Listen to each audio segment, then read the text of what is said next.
le kiosque. Thomas Soto. Le kiosque d'Europe 1 et ses plumes, Marion Calais pour les régions, Axel de Tarlet pour l'écho, Xavier Yvon qui est aux États-Unis pour la campagne américaine, Eva Rock devant la télé et Natacha Polony. Bonjour à tous. Bonjour Thomas.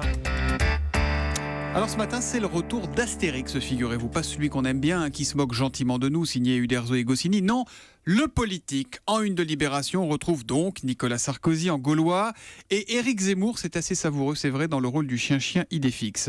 Libé qui donne la parole aux historiens, d'où cette une, refaire l'histoire, l'idée fixe de la droite. Ce même Sarkozyx, croqué en une de l'Opinion à côté du druide Panoramix, il cherche un second souffle, titre l'Opinion, autrement dit, il cherche la potion magique. Et pendant ce temps, on retrouve Alain Juppé en une d'Aujourd'hui en France, et cette question qui tient en un mot, imbattable ? Point d'interrogation quand même. Sinon, Le Figaro fait sa une sur le retour de la guerre froide, pas entre Nicolas Sarkozy et Alain Juppé pour le coup, mais entre Washington et Moscou. Direct Matin titre sur le grand défi des frontières. Et à ce propos, regardez simplement l'image de cette embarcation saturée de migrants qui fait la une de l'Humanité. On en voit certains qui sont tombés à l'eau, qui tentent de nager, de survivre dans la Méditerranée. Regardez cette image et dites-vous qu'au moment où l'on s'en parle, certains sont sans doute morts noyés. C'est ça le drame des migrants au quotidien. Et puis il y a le 1 qui nous renvoie à nos vies numériques avec un numéro consacré à Facebook. Facebook est-il notre ami ? 1,7 milliard d'êtres humains sont aujourd'hui branchés sur le réseau. Sommes-nous plus proches les uns des autres ou transformés en fourmis numériques ? S'interroge le 1. La philosophe Adèle Van Riet a cette jolie formule. Facebook est un lieu où se rencontrent des âmes qui s'imaginent. Marion Calais, 3-1 dans la presse quotidienne régionale, s'il vous plaît. Une nouvelle prison pour Marseille, point d'interrogation. Selon la Provence, en tout cas, Manuel Valls pourrait annoncer ce matin la construction d'une deuxième maison d'arrêt près de la cité phocéenne et un centre de détention entre Cavaillon et Carpentras. Avancée nantaise dans la lutte contre le cancer du sein, Presse Océan s'intéresse à ces chercheurs qui travaillent sur un dépistage de la maladie à partir d'une simple prise de sang. Et puis de l'art de sauver son village, faire du buzz pour s'opposer à la fermeture d'une classe ou pour attirer des médecins. En la matière, les Bretons sont devenus spécialistes. Vous vous souvenez peut-être de ce gag qu'avait fait un maire en disant qu'il cherchait un druide. On en avait parlé d'ailleurs ici même. Faute de médecin, il cherchait un druide. Eh bien, à Guican aussi, en Bretagne, là, c'est un généraliste dating qui va être organisé à la fin du mois. Voilà, c'est donc quel journal qui parle de ça ce matin ? Le Télégramme. Le Télégramme. L'histoire du jour, c'est le gros coup de blues des urgentistes. On reste avec les médecins, mais ça se passe cette fois à Avignon. Oui, près de la moitié d'entre eux ont décidé de quitter leur poste. Ils sont 13 sur les 30 que compte l'hôpital d'Avignon à avoir démissionné. Alors, ils vont travailler jusqu'à la fin de leur préavis et ensuite terminé. Toute l'équipe médicale est épuisée, dit un médecin, qui ne compte plus les arrêts de travail et les burn-out aux urgences d'Avignon, les 3e de la région PACA tout de même. Le problème, assure-t-il, c'est que dans ce service, il y a inadéquation entre le nombre de médecins et le nombre de patients, 200 par jour. Les négociations avec la direction sur les gardes et l'organisation n'ont rien donné. Et le directeur de concéder que la situation est délicate. Le constat des médecins est bien plus sombre. C'est tout le système de santé d'Avignon, disent-ils, qui est en péril. Voilà, ça se passe à Avignon, mais c'est la réalité du système de santé aujourd'hui en France. Axel de Tarlet, frais bancaires, pourquoi ça flambe ? C'est la une d'Aujourd'hui en France. Exactement, puisque les prix des frais bancaires ont augmenté, selon UFC Que Choisir, de 2,2% sur un an. Alors ça paraît pas beaucoup, mais enfin comme l'inflation est de 0,2, c'est donc 10 fois plus points de trop, que l'inflation. Exactement. Alors quelques exemples de choisirmabanque.com. Par exemple, la carte bleue Visa International, depuis 2012, plus 10%. Les frais pour tenue de compte, vous savez, c'est cette taxe pour être client, comme si un supermarché vous faisait payer à l'entrée du magasin. Un droit d'entrée, Les banques le font, elles. Vous payez 16 € par an pour être client, et depuis 2012, c'est plus 25%. C'est totalement opaque, les frais pour tenue de compte. Alors l'explication maintenant, pourquoi est-ce que ça augmente ? Eh bien, vous connaissez cette expression, les banques font travailler votre argent. Sauf qu'en ce moment, les taux d'intérêt sont tellement bas que votre argent, il travaille, mais il ne travaille pas beaucoup. Alors elle se venge. Elle se venge sur les frais et les commissions. Mais venez, monsieur Tarlet, on va vous baisser les taux de crédit. On est désolé, on est obligé d'augmenter un peu vos frais. Comme ça, et puis vous êtes assis sur une chaise, ça va faire 25 centimes. Alors, j'ai une bonne nouvelle pour vous, c'est on en a parlé hier, c'est qu'à partir de février, la nouvelle loi Macron va, parce que le journal conseille de changer de banque, si vous, voilà. À partir de février, la nouvelle loi Macron va énormément faciliter le changement de banque, puisque la nouvelle banque que vous aurez sélectionnée va s'occuper de tous les RIB, etc., auprès d'EDF, le gaz, etc.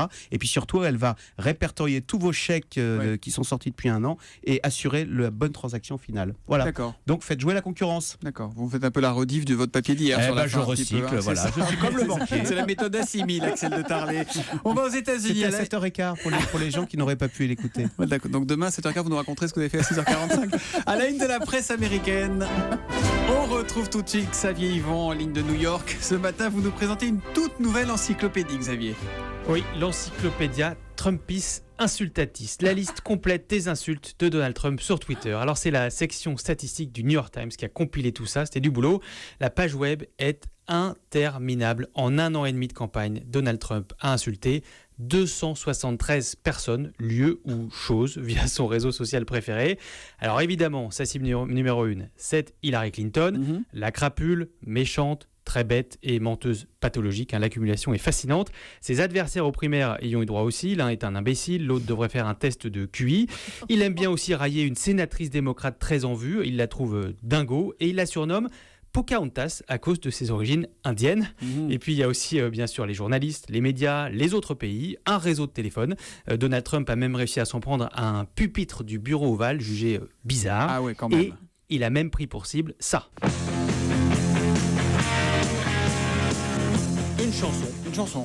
Une chanson de Neil Young. Ouais.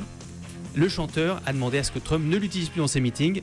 De toute façon, je l'aimais pas, a écrit le milliardaire.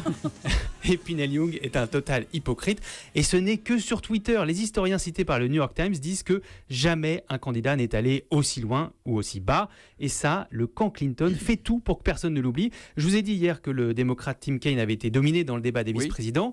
Mais le Washington Post vous explique qu'en fait, il y avait une stratégie.